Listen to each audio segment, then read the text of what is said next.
Have you ever wondered why so many things you buy are labeled made in China? All those unbranded trinkets, even the ones you scroll past on Temu, where do they actually come from? You might think the answer is a major city like Shanghai or Shenzhen.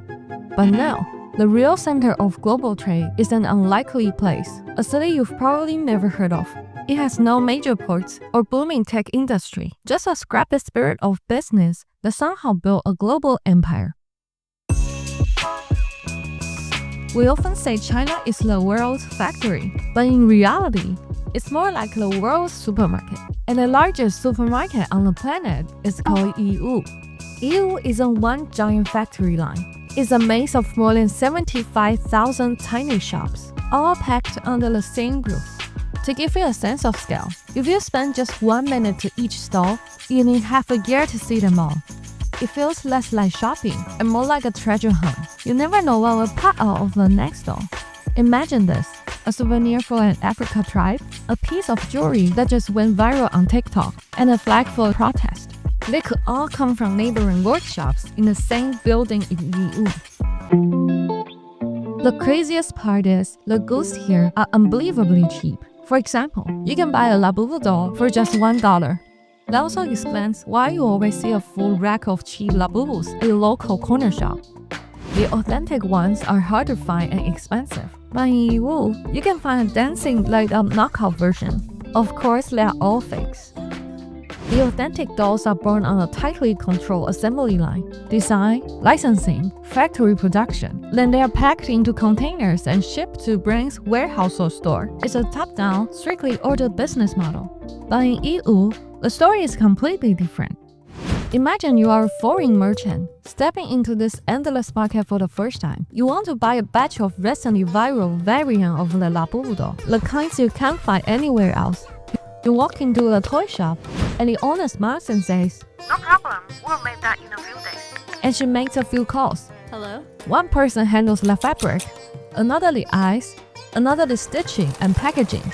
Like a puzzle, thousands of small workshops form a temporary virtual factory. And just a few months later, those dolls quietly appear on street stalls across the world. Labubu is just one example. What it reveals is Yiwu's consistent model. Any product that goes viral can be quickly copied and rushed to market. The original product represents order and brand value, while Yiwu reveals a different reality: low prices, speed, and flexibility, but also with a gray area. It's like a tropical rainforest. It looks chaotic, but it's full of life and has its own set of rules.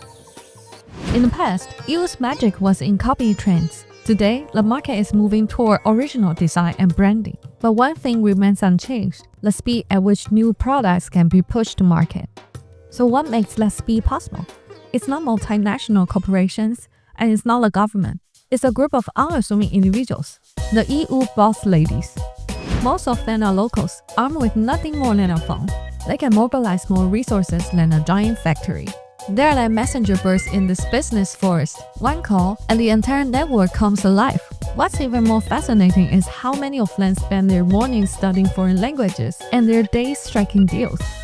Their English, Arabic, or Spanish might not be perfect, but it's enough to close a sale with buyers from around the world.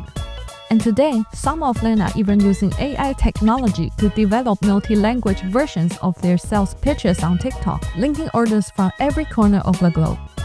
What looks like an ordinary store is in fact connected to the entire world. Yiwu is a city with no central plan, yet it organizes itself and runs with incredible efficiency. No one dictates what each shop should sell. No one coordinates the logistics. Instead, it relies on invisible networks and personal ties, and somehow the whole system grows its own order. Who would have thought? Behind all those cheap made-in-China trinkets isn't a grand design, but simply a Yiwu boss lady picking on the phone.